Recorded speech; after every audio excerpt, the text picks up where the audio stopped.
I mean, I'm gonna sound like a Toumani hater, and I'm like so not. I want you to make sure you put this in the video. Yeah. I love Toumani. I love Toumani. I think he's a great player who does awesome things on the court, but should be doing them for about 20 to 25 minutes a game, more towards the 25, as opposed to being our leader in minutes over the last like 10 games at like 30, playing as many as 39 minutes in a game. Damn, you look chiseled without the beard, honestly. Okay, dude, I have not shaved in like fully since I don't know, July or something like that. So now that I'm in my your stubble era. Yeah, my stubble era. I know it looks pretty good. I thought that too. Your jawline is going crazy. Holy shit. That was awesome. All right, everyone. Welcome to another edition of the Blazers Are Cool podcast with Jethro and Brad. Brad, are you doing well today? I'm doing awesome. That was an amazing game we just watched. We just watched the Pelicans game. Amazing game. Right after the Pelicans game, night of. Yeah. It's been a long time since I feel like I've seen a win the Blazers have where they pull their starters. Like, at least, like, you know, where it's wrapped up by the fourth. You know? Yes, I mean, we've been having this done to us nonstop for like 3 seasons now. It is like so awesome to do it to another team. It feels like truly like a kid who's gotten bullied who finally gets to kind of unleash in the movie and like. Oh my god! Like comes back from summer vacation jacked. Yeah, that's what we felt like. Kicks ass. Yeah.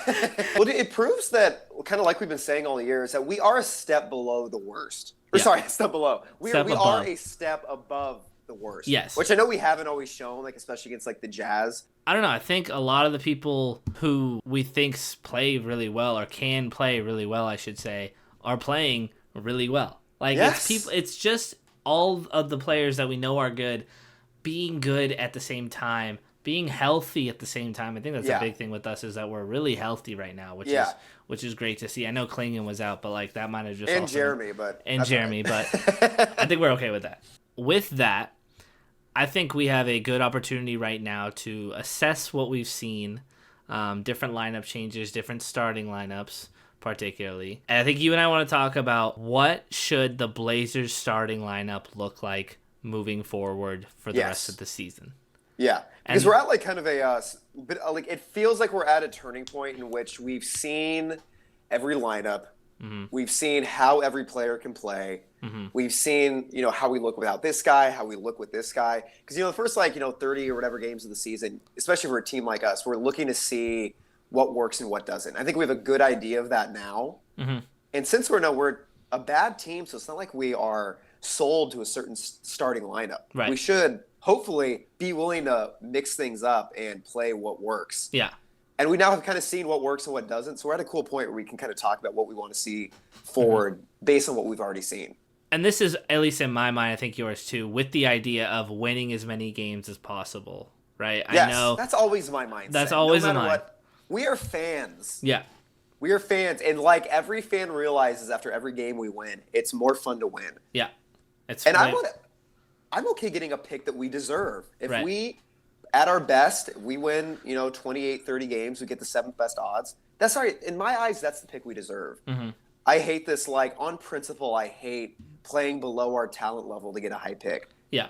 Because if we're actually all that good, which hopefully we are, which we're not, obviously, we're not that good. Right. But if we're 7th worst in the team, in the league, we don't need a number 1 pick necessarily to keep improving. We kind of already have some pieces. We might need the 4th pick. Right. The 4th pick would be really nice, but I don't think we're bad enough that we need to completely collapse just so we can get a franchise-saving number 1 pick. Yeah, it's definitely not worth holding back the development and the momentum of the players we have. Exactly. So I think we're on the mindset, and again, it sounds simple, like you're kind of like you're saying, but it's really not with everyone in this fan base, and with a lot of people, a lot of fan bases across the league. It's not simple to just win and get better. It's try to finesse the system, trust the process, right? See how far that's gotten Philly to get 4 number 1 picks in a row or number and 3 picks in a row. Simmons, Okafor, whatever. I think Okafor was second. And Fultz all off the team. Yeah. Sorry, it doesn't work. It doesn't always work. Let me ask you this. Yes. How many players on the Blazers do you think definitively should start every game for the rest of the season, in your opinion? Ooh, that's a really good question. Shaedon and Deni. Mm-hmm. Definitively? Definitively, without a note, like in every combination that we could try, everyone is healthy. Like, Shaedon, who would you say should never be taken out? I think Shaedon, Deni, and Ant. Do you agree with that? It looks like I think I can tell you. I hope you disagree. And I think I know. I think Toumani. I am closer to a Toumani always than you are, and I think this is a big part of our discussion. And I agree with Ant, but maybe I'll have some pushback. Let's start with Shaedon, because I think the whole world would agree that Shaedon needs to be. I mean, I would say the focal point if we're gonna have one, and I think Shaedon needs to be continually aggressive like he has been. And just to start us off, like he has a double-digit scoring streak right now that goes back to that first game against Minnesota of the 3-game winning streak. Whoa! From after from November 12th. Wow! So after the huge Grizzlies loss where we had the back-to-back, Shaedon Sharpe has not scored less than 10 points since then. Is it crazy if he did that for 18 straight more years, he wouldn't be at LeBron's streak? It's insane. So Shaedon, I think what he's been showing, especially tonight, he is a reliable 3-point shot away from being a genuine scoring threat. Yeah, 3 level. And that gets thrown around a lot, but really 3 level. He's already shooting like 75% at the rim. Yeah. We know he's like deadly from the mid-range. The problem is that he's shooting, what is he now from the season? You said 32? So he's shooting 29.4% from 3 right now, which is his lowest of his career. Yeah, it felt like a rhythm thing from 3 because he takes a lot of deep ones. He takes a lot of stuff coming off 3. It always feels like his 3-point attempts are coming off kind of awkward shots. Yeah. But lately, especially tonight, he's getting them in this like amazing rhythm. He's catching it, immediately putting it up. It's just like a getting comfortable on the court kind of thing because he's so young still. Yeah, and I think what everyone sees with Shaedon, the potential. Yeah. Because they see where he can go, and it's the consistency that's kind of been what people are clamoring for. And I think now that, it's not 25 every game, but who really is? But it's close. It's getting there, and I think the consistency is really coming to form. So I think Shaedon is, we talk about who our one is going to be, stuff like that. That's why we want that really high pick to just throw someone else in there. I mean, Shaedon is taking the incremental steps it's taking to get there. I fully believe he can be a number 1 option now. I really do. Yeah. Which is why I I don't know if he'll ever be like a Durant number 1 option. Yeah. I think if we get one more really good guy, we could have like a Jaylen Brown, Jason Tatum type of thing. Yeah. Yeah. And he could kind of be that. They could fit that kind of mold. Yeah.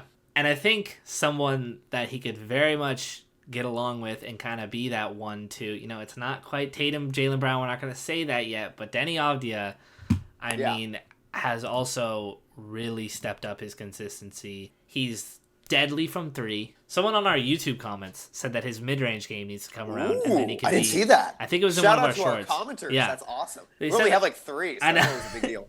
So they said that his mid-range game is what needs to come around, and then he can really be a like kind of all-star level scorer. And I took note of that, and I watched these last couple games, and he's not taking contested ones really. Like Shaedon can find a mid-range shot out of nothing, kind of like Kobe could do. Yes, yeah. Denny is taking the open ones, and in today's NBA game, there's an open mid-range whenever you want it. Yes. And he's making them. So deadly from 3-point, deadly not deadly from the mid-range, but can hit the mid-range shot. Yeah. Isn't afraid to, and is so good at slashing to the hoop, particularly in transition as we talk about. Deni is really rounding into form as well. Yeah. Oh, it's perfect because Denny's the kind of guy who can do everything on the court, but is still completely selfless. Yeah. And Shaedon needs to play with guys who are selfless. Yeah. You know what I mean? Yeah. He needs to play with guys who aren't going to take shots from him. Yeah. Because Shaedon needs to get into a rhythm. He needs to have the ball in his hands. He needs to kind of have the mentality of a first option and playing with someone like Deni who can get you 25 if you really need it, but is also completely willing to defer. That's perfect. So we got Shaedon. We got Deni. You and I will stand firmly in the corner that Deni should never Deni come needs off the bench. to start. Deni needs to be starting. And here's the thing, dude, because you said that you're pretty solid about Toumani starting. If you're positive that Deni should be starting, do you see that happening in taking Toumani's spot, taking Jeremy's spot, or taking Jeremy's spot as a result of Jeremy being traded? I think it should take Jeremy's spot regardless. Wow. And you're not saying that's going to happen, because it most likely won't. No, I don't. But you're seeing in a perfect world. I would say I'm predicting it not to happen. I agree with that. Even though I do agree that it should. I think the perfect blend of what is the best for this team at the moment and what is best for our future is for Deni Avdia to start and Jeremy to not start, to come off the bench. Okay. That is, I firmly believe that, because that is growth for him, and it is not dropping off, if at all. Any skill. So Shaedon and Deni, we're both on the same page there. Yes. Let's talk about Anfernee. Because I mean, it's not as resounding as the last two for me. Agreed. That Anfernee could start. But Anfernee, and maybe it's that article that came out that sparked him or something. But what I am really liking out of Anfernee with this lineup is it highlights, and it's something for me that I think is the trend the NBA is going, that there doesn't need to be the guy. There doesn't need to be the 1A, right? Agreed. It doesn't need to be this guy. Can you win a championship with this guy? Like, everyone's heard the talk like it's been LeBron, Steph, Kawhi. Like, one of them has had to be on your team, right? Now the Celtics come in, and the Celtics share the ball around. Like, Jason Tatum's supposedly the best guy, but Jaylen Brown looked easily the best through the whole playoff run, and then sometimes Derek White, and then it's more of a collective thing. And Anfernee working as the collective with Shaedon, with Deni, really, really excites me watching these past two games. That Pistons game was awesome to see. Three of the Shaedon and Anfernee at the least really going off simultaneously, working when one, like, give one a shot, then attention here, then give it to Anfernee because he's off ball. It's not Anfernee has the ball and then we start. It's not Shaedon has the ball every single time we get on the court. It's let it just go. So that's why I feel better about Anfernee with the team and in the starting lineup than I have probably at any other point this season. 100%. I absolutely agree with that, because I think the biggest change, and honestly, some credit to Chauncey here, is that we are no longer just running an Ant as the primary playmaker and ball handler every single time he's in the game for the whole game. Yeah. Especially at the beginning of games. I think that's what we're kind of seeing, is instead of defenses being able to immediately focus on Anfernee from the start of a game, every game we've played recently has been starting with being Deni and Shaedon focused. Yeah. Anfernee keeps coming alive in like the second or third, because they're kind of, I think what they're trying to do, or maybe they're not, I have no idea. Yeah. But what it seems like they're trying to do is that they're trying to kind of take the focus off of Anfernee from the very start of the game. Yeah. Letting the whole team kind of flow together, and then Ant can kind of be, once the focus is on Deni, once the focus is on Shaedon, once the focus is on, whoever else is playing well, then Ant can kind of, have a little less pressure off him and work more as a spot-up shooter, work more off the ball when there's less defensive pressure on him, and that's where he really comes alive. Because we love Ant, but he's clearly not good enough to be a clear number one option. Yeah. He can play like a number one option, and I love that we're doing it once defenses are focused to other players, because it gives him more space to actually play his game. Yeah. I've loved seeing that. He's coming alive because of that reason. I think that article might look back and be like, that was a bit of a catalyst turning point moment in the season for us to really be like, that's when Ant took off. And I would love to see that. I mean, that'd be awesome for Jason Quick too. Like, oh yeah. And maybe, absolutely. And maybe Ant needed that. Maybe he needed to, because obviously it's been a tough season for him.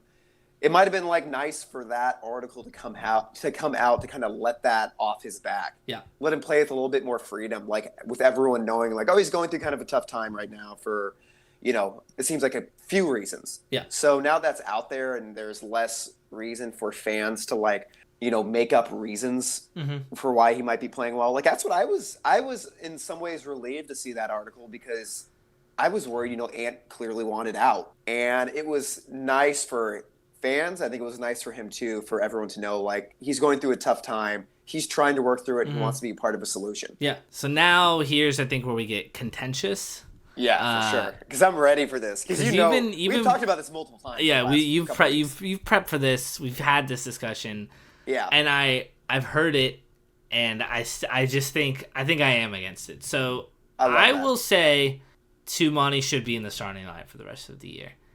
And I mean, it's the common take for sure. And I really have watched the film, and I really think what he does from possession to possession, I do think is important and needs to be used right now. Now, could he be used differently? That's different. But I do think his talent is enough, and his growth is necessary enough to get those minutes with those guys and to be used to soak up the shortcomings defensively of Shaedon, of Anfernee, which I think are still there. To what degree depends, but I think Toumani should be in the starting lineup for the rest of the year.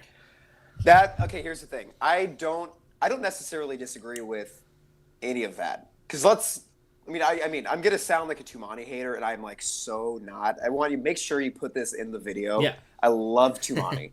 I think he's a great player who does awesome things on the court, but should be doing them for about 20 to 25 minutes a game, more towards the 25, as opposed to being our leader in minutes over the last 10 games at 30, playing as many as 39 minutes in a game. Right. I don't think he's making up for our bad defense as much as everyone else seems to think. Here's my main point with Toumani, is that I think that we should focus more on what something looks like, or less on what something looks like visually and more on the actual definitive impact that players have on the game. Yeah. Because you're absolutely right. Toumani takes the hardest assignments. Mm-hmm. He is playing full court defense every single play. Mm-hmm.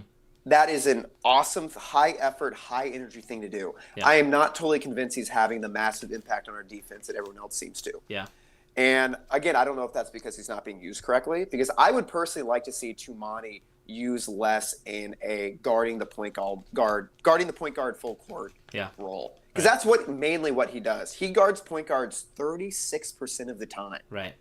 That's a crazy high stat. That puts him in the 95th percentile of guarding point guards. Right. And he's a 6'8" guy. Yeah, and he's small forward. Yeah. Because his role is to pick up point guards full court in order to disrupt their offense. Right. Tonight, when he does it against bad teams or badly coached teams, even though I don't think the Pelicans are badly coached, but they're not a good team right now. It can work against teams that aren't prepared very well for it. Right.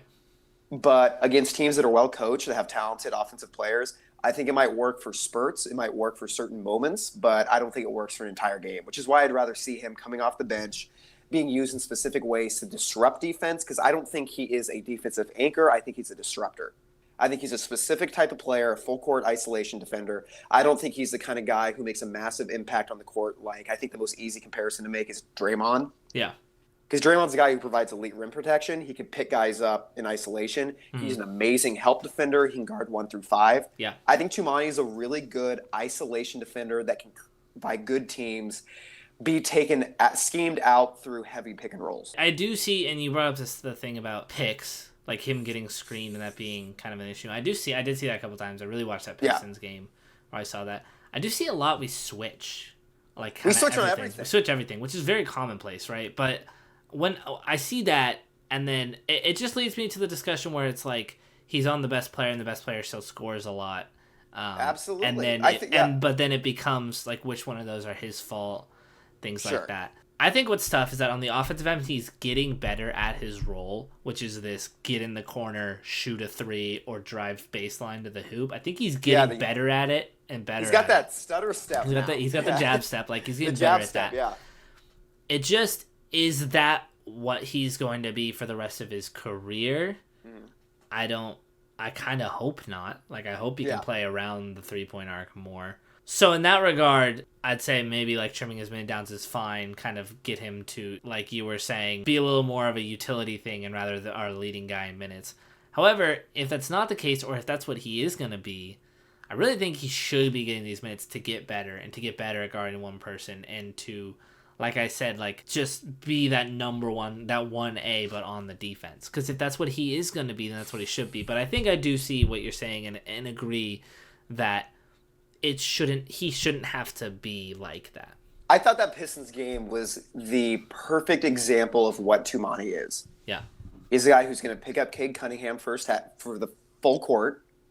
He's going to pick him up from the second he gets the ball, but it's not going to have a massive impact on our defensive performance and the offensive performance of the other team. Cade still lit us up. Yeah. They still were easily able to switch him on to Ant, or even when he was on Toumani, he keeps up with him, but he's not going to shut anyone down, really. Yeah. And he's a terrible, this is going to sound like I'm harping on him, he's a terrible screen navigator. Mm-hmm. He gets killed on screens. He seems to not have a great idea of when to go under, when to go over, And because of that, and because we switch everything, I think one of the reasons we switch on everyone so much is because we have guys who get destroyed by screens, and I think Toumani's part of that. Which is why I think Toumani is perfect in like throwing him in for like 20 minutes when defenses aren't fully prepared for him. Yeah. Because he can cause havoc that way. Or if he's going to be in the starting lineup, I think Toumani showed earlier in the season that he can be an elite disruptor defender off ball as well. Because right now the advanced stats show that he isn't a very good off ball defender. It actually shows that he's a pretty bad off ball defender. But I think that's just because he's not being used that way very often. Yeah. Because he's still in like the 84th percentile for steals. He's a good passing lane defender. He's just not a very good help defender usually, which is strange. And also a really bad rim protector. Right. And I think off ball, I mean, that's the issue with Shaedon, and that's the issue with Scoot. Getting people who have that in mind and kind of getting more off ball defense help in there rather than kind of just leaning on Toumani to kind of do everything and hope everything else works out, I think it's a good idea. Okay, so then if Toumani's not going to be in the starting lineup, but we already have Deni and Shaedon, who's the fourth person that you think needs to be in the starting lineup? I mean, here's the thing. In a perfect world, this isn't a perfect world, because what was so impressive about that Pelicans game tonight is that we were up by as many as 32 and DA still didn't look very good. Which is like remarkable. That first half when we went off for 75 points and DA still managed to not look that good. He was still – they scored – I don't remember how many points in the first half. Most of the points they scored was because DA legitimately let them walk to the hoop. And that's the thing with DA. I don't think – in a perfect world where we trade him, DC's a starter, and Rob Will's the backup. That's what that would be ideal for me. But I don't think that's going to happen. Right. So I'm living in a world – that is ideal. DC starts – DA's off the team. Right. Realistically, I think Ayton isn't going to be traded. I think he's going to be the starter for this team. So we need to – my idea, and this is another reason why I think Toumani needs to go to the bench, is that we need to find a lineup that works best with DA. And we've been playing Toumani with DA the entire season, and that lineup has one of the worst offensive and defensive ratings in the NBA. So I don't believe the idea that Toumani is the difference between us being good or bad defensively, because we already suck defensively with him in the game. And here's the most important thing. I think one of the main reasons for our bad defense is because of our bad offense. And you know this. We have the worst transition defense in the NBA. And the reason for that is because Chauncey runs a offensive glass crashing scheme.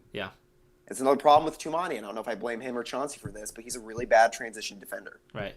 Because he's not there. He's always crashing the glass. He's always crashing the glass, which maybe that's him, maybe that's Chauncey. I have no idea. But the way we always play our best defense is when we're making more shots, because it allows the other team to not get in transition. So in order for us to have a better defense, I think we need a better offense. And the way that we have a better offense is replacing Toumani with Deni and putting Ant, Shaedon, Deni, Jeremy, and Ayton as our starting five. That gives us 5 offensive weapons, more or less. You know what I mean? And we showed that in the Dallas game, where we had, I think, our best offensive performance of the season and a good defensive performance, despite Kyrie going off. But I don't really think that was our fault. And again, this isn't really Toumani's fault, but this is kind of a fault of how the team is constructed right now. We're bad defensively because we're bad offensively. If we want to get better on defense, we need to get better on offense. The way we get better on offense is replacing Toumani with Deni and keeping Jeremy in that lineup. It's a fair point. That's what I think. It's a great point. I'll speak to the ideal thing you said, because, and we've talked about this too, but like what I really like is a Toumani with a Clingan in the back as the defensive anchor, because I think what really sucks having Toumani with Ayton is, like we talked about, Toumani is really good at guarding on the perimeter. And then if he gets screened and someone comes off it, that is his issue. But when DC is there in the back to be that actual rim protector that DA is so far from being, then it allows Toumani to catch up, or it allows Toumani to go pick up whoever is behind on DC, because Clingan can be guarding a center, but Toumani can handle that as a pickup. And so I think those two work really well. And so if Clingan's hit a bit of a wall, he definitely cannot start right now. But I disagree. I mean, I'm a big Clingan defender right now. He could, but to win games right this second, I don't think so right now. He's hurt. He's hit a wall. He's kind of got the yips even right at the hoop right now to win games. But what I will say is that if we're looking towards developing, I think so much of this has been Ant needs to go to make way for Scoot, or Jeremy needs to go to make way for Deni. But like, maybe we do need to think a little bit more about Ayton needs to go for Clingan and let Rob Will go, and let's gamble on Rob Will. We can gamble on his injury luck, that is, because I think how those awesome two, was he tonight? He was awesome. Like him with Clingan is the perfect amount of minutes that each of them need to going forward. Can I say something really quick to the Clingan point? Oh, sorry. Yeah. You need to do something. Let's see. Malaysia's 4 minutes away. I think we can finish this up in like 5 minutes. Okay. She might call. Do you think? Yeah. Let's do. Yeah, you go, and then we'll just go wrap up. I think Clingan is a perfect example, going back to what I said about how things look, I guess, kind of aesthetically versus what the actual impact is. I think he's kind of the opposite of Toumani. You watch Toumani, it's like, oh my God, high energy, picking guys up full court. That's what crashing the glass, getting putbacks, doing these great things. But when you look at overall impact, he's not technically impacting our team that positively. And a lot of people are going to disagree with me on that, but our starting lineup where Toumani plays 38 minutes a game sucks on both ends. Yeah. And Clingan, I feel the exact opposite about. You watch, everyone's kind of criticizing him right now. We're not criticizing him, because everyone's understanding he's a rookie. They know where he's at.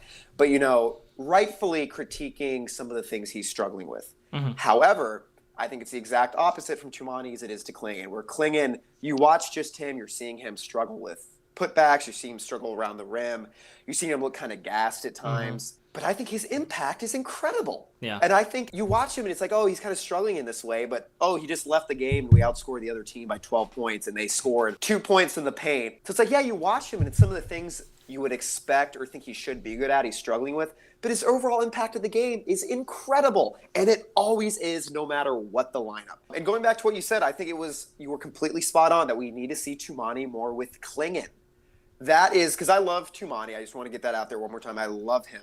I just think he's more of a Tony Allen type than he is a Draymond type, which isn't a bad thing. Draymond is a all-around defensive anchor. Tony Allen was a specialty utility defender and was elite at that. Yeah. I think Toumani can do that.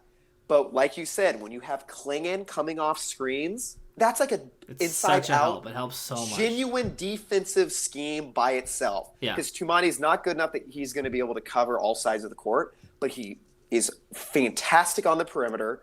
He gets destroyed by screens, and the reason that's so impactful negatively on our defense is because when those guys come off screens, they see Ayton, they can run to the hoop, they can lay it in. When they see Clingan, it's like, oh, now they can't do that either. Toumani has time to recover and can now make a real impact defensively. Yeah. Yeah. So could Toumani be a starter on a different team? Yes. But assuming that we're keeping Ayton, assuming that we're keeping, or maybe not keeping Jeremy, but assuming we're keeping Ayton, and for now Jeremy has the guaranteed starting lineup spot, for now, idealistically, it might not happen. It probably won't. But I can't imagine us benching Deni. Yeah.